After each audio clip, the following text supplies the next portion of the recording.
भौजी का अभिमान के हनुमान प्रसाद के सादर प्रणाम। ए मठिया में सॉरी गलती हो गया।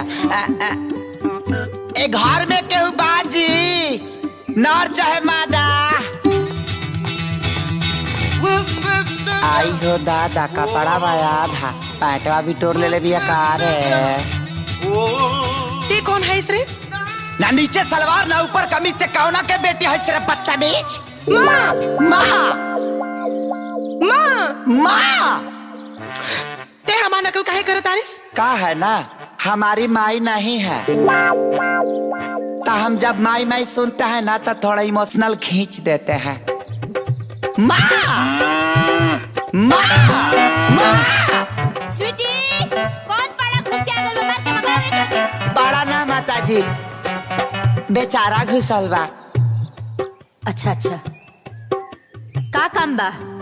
बात ऐसा है ना वो चौक पर हलवाई है ना चोखवा वो बोल रहा था कि आपके घर में रसोईया का जरूरत है और हम सोचे और नौकरी खींचने के लिए आ गए। का बनावेला?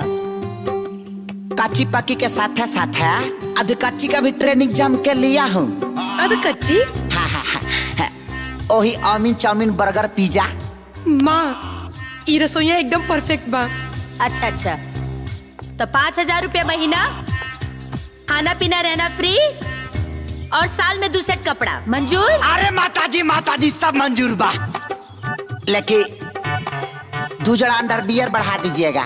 वो कहे? का है ना कि काहे से कि हमार बहुत फाटेला अंडर बियर। हाँ, हाँ, आओ अंदर।